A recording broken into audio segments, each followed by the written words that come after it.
next speaker will be, I think in the order of presentation, is Hilary. Hilary, as you will all know, as the founder, editor, and dynamo behind Red Pepper, the Red-Green project. How old is it now? It's over 20 years. Over 20 years in London, and is, you might call, a full-time public intellectual activist and scholar. She's written, I calculated, 8 books, of which Amazon records 4 of them as having gone into 3 editions, and as far as I can see, they're all available from Amazon still, which is quite a remarkable achievement. Anyway, she will talk about the work she's been doing for a new book called A New Politics from the Left. Is that correct? It's due out. We have to wait till next year for it. Perhaps you could bring it forward a little bit because we need it. Okay, so like Fran, I'm really thrilled. That's a really good word, thrilled. It seems a bit more profound than just excited, you know. Anyway, so I'm thrilled to be here. And Leo and his work, and Melanie too, mean a lot to me. I was just trying to think, but I think I've known him nearly as long as you, Colin, 40-ish years, back to the 1980s. And I never think of myself as old, but actually Mel and I were talking in the car on the way here about how people get up for us in the tube. And I always think, no, I'm too young kind of thing. But now I know they're getting up because I've known Professor Leo for 40 years. Anyway, so, I mean, for me, the significance of Leo and his work, and actually the same with Fran, is inseparably bound up with the importance for me of Ralph Miliband's work. You know, it's really, the two are sort of utterly connected.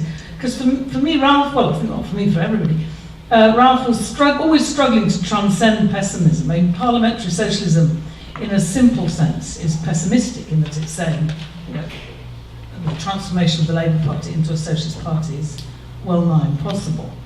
Though always, when you study it, there's always that sense and vivid descriptions of how the dominance of the parliamentarist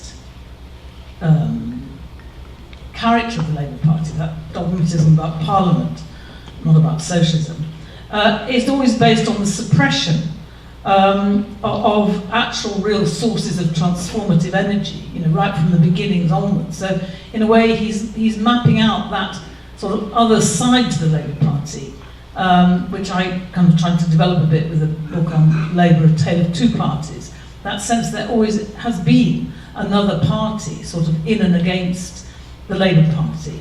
And then Ralph himself was, you know, I worked with him in a project called the Socialist Society, which may be a bit like the Socialist Project and Bulletin here in Canada. And it was quite small. We used to turn up at very small meetings. He was always very punctual, and I was slightly late.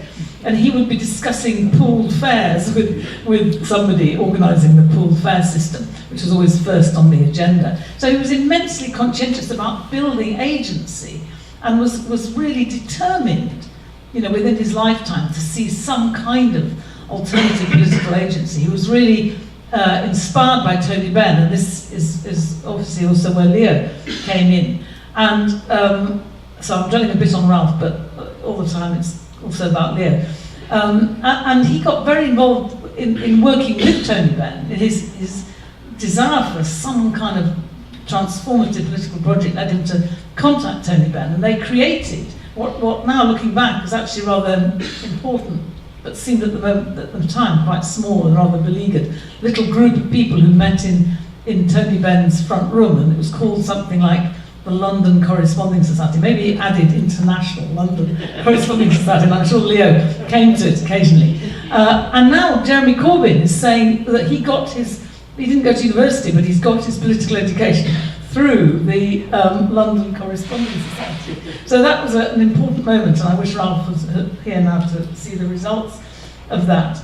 But anyway, when Leo died in the middle of this project, and I was both sad but angry. I just remember at his funeral walking past his coffin and just feeling really angry that he'd sort of been taken away from us. And then Leo appeared, as if sort of, reincarnation, but no, I don't quite mean that. But in the middle of Thatcherism, you know, and at a time when we had to be sober, but Lear was forever again, like Ralph, sort of responding and forever curious about the sources of agency that existed alongside both the parliamentarism and eventually neoliberalism of the Labour Party, as well as the sort of repression of Thatcher. But his curiosity sometimes got the better of him. And I remember one time we'd been interviewing Ken Livingstone, and then he obviously wanted to know more about the GLC, which the Greater London Council, which I was working for, as we put it, in and against the state. It was a Labour-led council. We weren't in the Labour Party, many of us, Sheila Robotham and I in particular. Ken Livingstone was very proud that he never asked for your party card. He just employed you if he liked and agreed with your politics. Anyway, so Lear was ever curious about this potential project. And so he said, well, let's go and have a meal, you know, and said in his normal generous way that everybody here has been praising, and I must include Melanie in that generosity and their beautiful house and their hospitality. And so, you know, I was sort of given the impression that I could choose the restaurant. So I lived in, at that time I was living in somebody else's flat in Covent Garden. And there was this restaurant called Poons, which was a lovely Chinese restaurant that I'd looked at kind of longingly on my way to work at the GLC. And so I said to Lear, let's go to Poons. And he kind of said, okay, you know. And so we had a long, you know, evening discussing the GLC, I'm sure, looking back. And I say this because I'm about to say that he's always, whenever he wants to tease me, he says, and remember that time that you completely blew my research project on a meal at Poons. But when I think about it, actually, he got a good deal, because I'm sure I was so happy at being in Poons that I told him absolutely everything about the GLC. So obviously his research money has been well spent. I'm sure the same with many of his other projects. As people have said, a lot of his work is done over a delicious meal. Anyway, so where was I going to go from that? I'm not quite sure. Yeah, I think that this kind of way in which he transcends pessimism, the way I put it is that his optimism is grounded. It's grounded in constant empirical study, constant curiosity, and a kind of eye for the significant fact. So that I want to now apply that into this theme of impasses and beyond social democracy in a way, at least not in a way that goes on too long, but just suggest two laboratories that that are very open-ended and unpredictable. So this won't be a full analysis, but they're interesting contrasts. So on the one hand, the experience of Syriza, a radical political party that gained governmental power, but that didn't mean real power, a governmental office, but up against the power of global capital, and in particular expressed through the institutions of the EU and the Troika, and a project that has been effectively, as a radical project, destroyed. But you know, the question is what will emerge from that experience. And then on the other hand, the experience of Corbyn coming from kind of in and against a social democratic party. So he didn't begin as a sort of revolutionary or radical left project, whereas Syriza had begun as an alliance of revolutionary groups, responding directly to the corruption and failures of PASOK, the Social Democratic Party in Greece. So Corbyn came from, at least institutionally, within the Labour Party, but I want to argue that actually what's been significant is the importance of the movement outside the Labour Party, in particular the movement against the Iraq war, so that in a way it's a very hybrid phenomenon.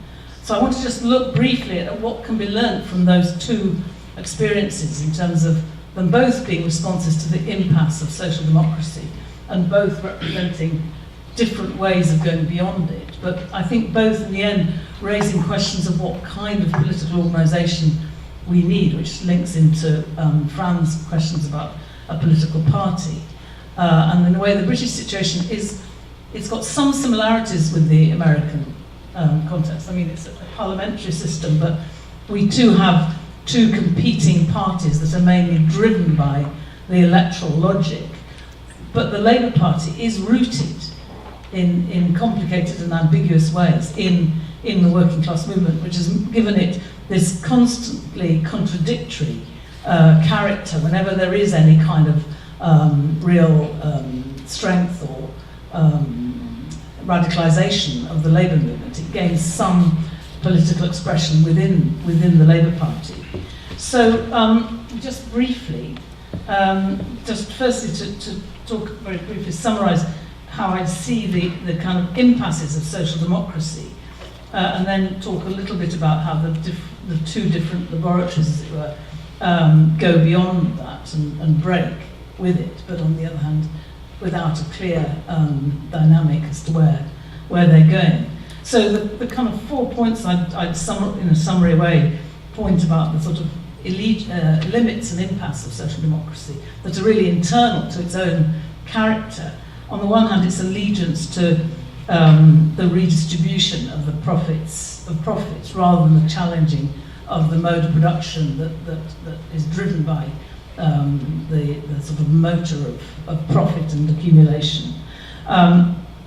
And that has always led to a kind of alliance with capital. I mean, it was most notable in the case of Tony Blair and Gordon Brown, where they were, the desire to do something in Gordon Brown's case, particularly I think with Tony Blair, I just think he was totally instrumental about the Labour Party as a vehicle for his own career. But Gordon Brown had some notion of social justice, but it was entirely through supporting capital, working with the city to support its ability to make profits, to produce the finance that then he would, in a very mild kind of way, tax and redistribute. But this has always meant with social democracy, there's always been a refusal to countenance anything that would challenge capital in a way challenge the goose that lays their golden egg. I mean, the golden egg for redistribution. Then secondly, the treatment of working people as wage earners and as voters, not as in any sense knowledgeable, creative producers. So a kind of, a complete block, any idea that working class people could be the basis of an alternative socialised form of production or an alternative democratised form of state. And then thirdly, the allegiance to the nation state, illusions in the nation state, and a sort of presumption that the nation state is the agent of social change, which has led to both parliamentarism in the case of the British Labour Party, and that sort of complete deference to the British state, whether it's been the Queen or the Union or the parliamentary system, the electoral system, a complete unwillingness to accept any kind of critical stance towards any of those institutions, or the kind of corruption that you've seen in Greece with PASOK.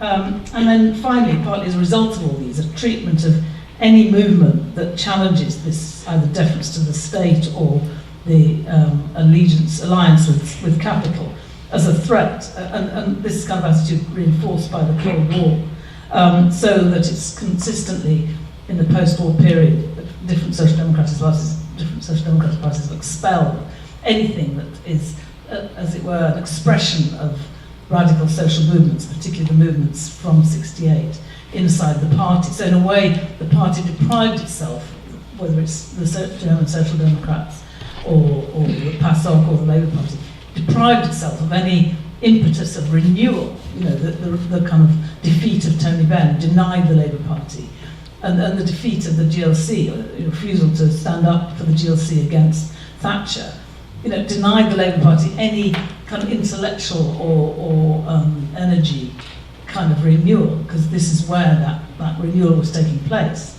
But it was in a way blocked from ever entering the portals of the Labour Party. And all this led in its extreme form to Tony Blair.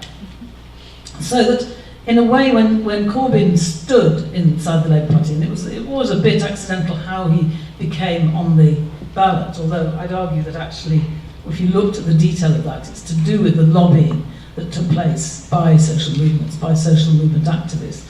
But his momentum is not accidental. It's a result of him giving expression as an activist leader who'd never become a parliamentarian, who'd always been allied with social movements, always had a belief, in a way he had broken from social democracy in many ways in the past. He'd always had a belief in the capacity of working people. He would never put a kind of allegiance to capital before supporting the struggles of working people.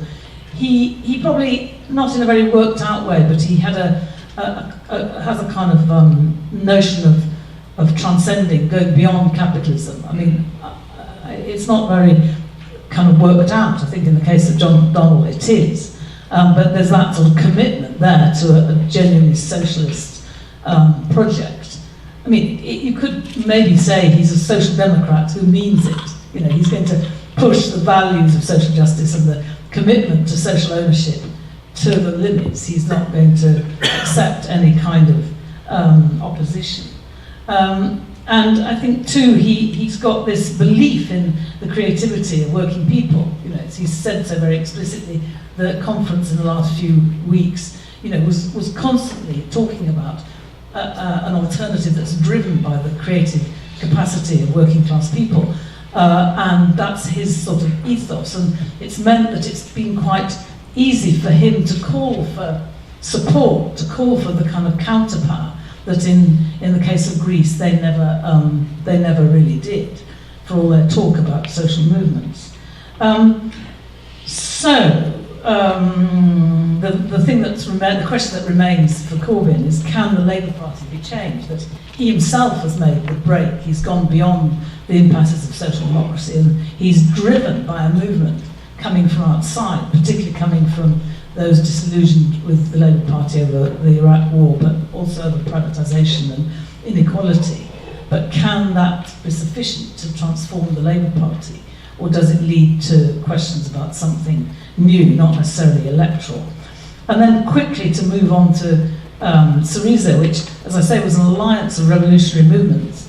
But in a sense, peculiar sense, it actually was kind of more social democratic in its illusions about the European Union and what could be done in government without a really well-prepared, structured social movement rooted in alternative forms of production.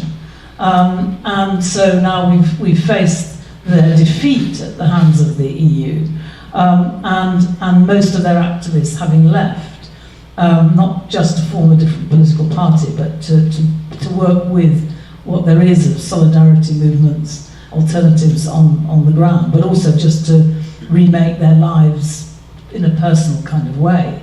So the question there is, what can emerge? Can anything emerge? And the kind of thing one's seen, and like with Leo, I've often been there and talked to people and tried to apply that same kind of curiosity that I've learned from Leo, maybe without spending quite so much on meals, but although I have, I suppose. But anyway, and I do find there is a determination to create autonomous forms, not so much of political representation, but of production of social life. So in a way, learning from the movements of the 60s and 70s, a widening of the idea of the economy. So talking about household and community in terms of food, energy, and all the basic conditions of daily life.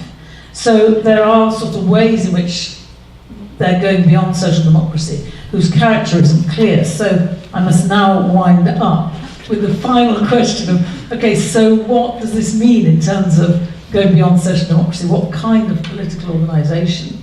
And I think here, Sam Gindin's idea of a structured social movement, a structured political movement, a kind of politics that is beyond social democracy in the sense it's envisaging and attempting to experiment with alternative forms of social production.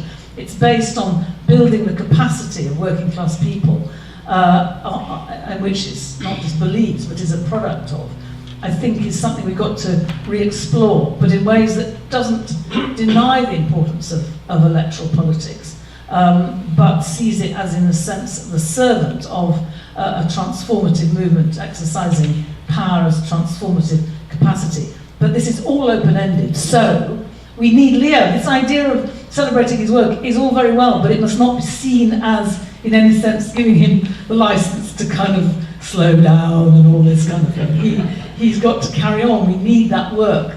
And so I'm looking forward to at least 30 years of continuing collaboration. Thanks.